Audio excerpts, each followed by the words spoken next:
My dear brothers and sisters, welcome to Lumen Christi series.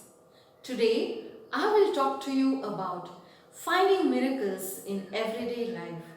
Will you be surprised if I say that we encounter miracles in our daily life? Some of you may be surprised. Some of you might recall the many miracles that Jesus performed and say, "No, I haven't experienced any such miracle." So at first, let us understand the meaning of miracles. One day, a disciple asked his master, "Tell me, does your God work miracles?" And the master said, "It all depends on what you think a miracle is. Some people believe it is a miracle when God does the will of people. We believe it is a miracle when people do the will of God." The Bible, both Old and the New Testament, enumerates various miracles. Moses parting the Red Sea, Jesus giving sight to the blind man, a woman being set free from demon possessions, and so on. But the parting of the seas or someone being cured is not the only type of miracles. There are many small miracles that occur just at the right time and make all the difference in the life of a person. According to the Bible dictionary, miracles are manifestations of divine or spiritual power. We definitely see God's hand in the lives of His people through the miracles in the scripture. But we can also see His spiritual power when we receive an answer to a prayer or when someone out of the blue offers to help us, or when we experience a change of heart. To understand the greatness of daily miracles, let me tell you a story. To make the company employees realize how richly blessed they were, the employer conducted a game for the employees. It was a kind of running race. When all the participants were ready on the starting line, the referee gave the instruction. Those who had food ready on your table before you came to the office today, take a step forward. So many of them stepped forward. Then the referee said, "Those who have both your parents to support you financially, come one step forward." The next instruction was, "Those who do not have any physical ailments, take a step forward." Thus the instructions continued. When the game ended, some had almost reached the finishing line. Some were still close to the starting line and few in between. Then the referee told the participants to look back and see how fortunate they were from the place they were standing, for there were many still behind them. My dear brothers and sisters, this may be a story or a game, but it throws light on daily blessings of God that we don't realize or take for granted. Albert Einstein, one of the greatest scientists, once said, "There are two ways to live. You can live as if nothing is a miracle. You can also live as if everything is a miracle." True, there are so many miracles around us. Every day you wake up and find your body working optimally. Your heartbeat is at the normal rate. You inhale and exhale finely. Your skin regenerates. Your lungs are pumping out. Isn't all this a miracle? Yes, indeed it is. But most of the time, we are unaware that our life and all that we enjoy is a miracle because the luxuries of modern life have blinded our minds to look at silent miracles of life and appreciate them. The first book of Kings, chapter 18, narrates the episode of Elijah praying for rains. Historically, the northern kingdom of Israel is known for fertility, plenty of water, green lush fields, and abundant crop.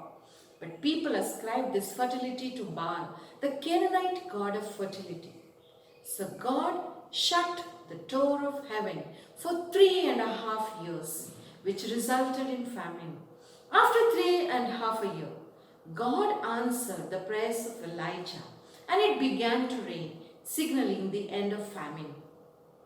Rain and abundant crop was a normal phenomenon on Mount Carmel, but people never realized it. It took a famine to acknowledge the miracle of rain and abundance of crop. and thus to acknowledge Yahweh as a true God. So, isn't it a human tendency not to appreciate God's blessings when we enjoy them?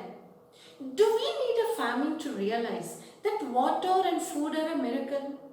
Should we wait for ill health to realize that good health is a miracle?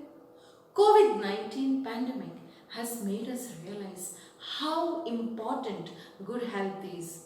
So every blessing of life that we so often take for granted, our family, our friends, our joys, the security of life, people who reach out to us, or even a smile from a stranger, when we feel all blue and low, they are all the miracles of everyday life. That I am able to think and talk to you is a miracle. That you are able to listen to me and understand is a miracle. Hence, miracles happen around us all the time.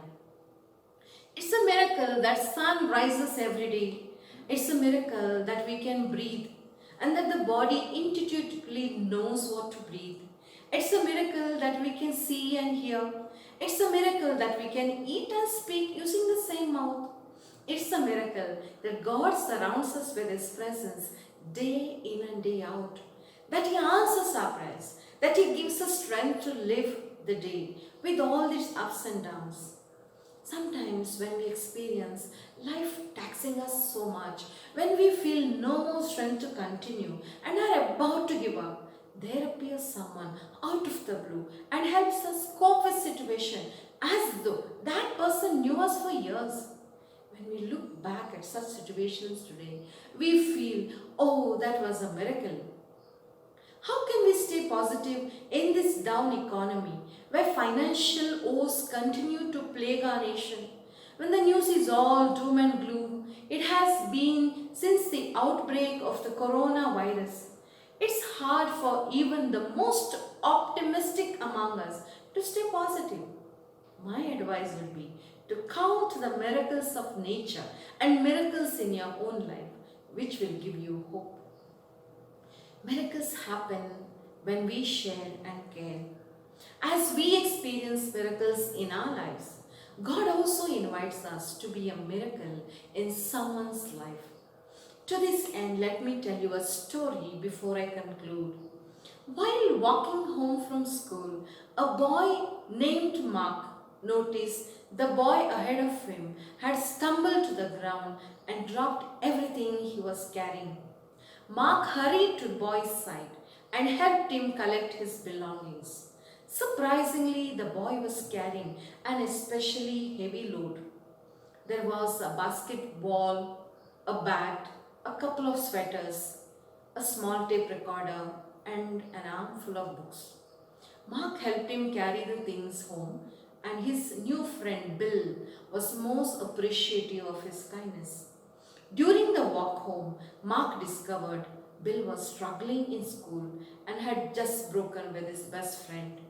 When they arrived at Bill's house, he invited Mark in for a Coke, and they spent the rest of the afternoon talking, laughing, and watching TV, as all youngsters do. Although the two boys never became real close friends, they kept up with each other throughout the rest of their high school.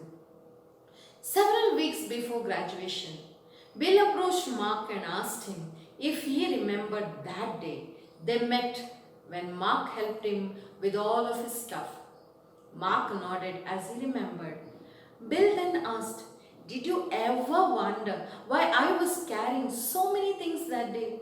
Without pausing for an answer, Bill explained he had cleaned out his locker and was going home to take his life. Bill told Mark how that simple act of kindness inspired him to go on living. He said, "Mark, when you picked up my books that day, you saved my life." Imagine how many times a small, seemingly insignificant gestures of concern, sharing and caring become a miracle in someone's life. We never know what these small acts will accomplish in a needy person's life. So, as we experience miracles in our own lives, shall we be a miracle to someone?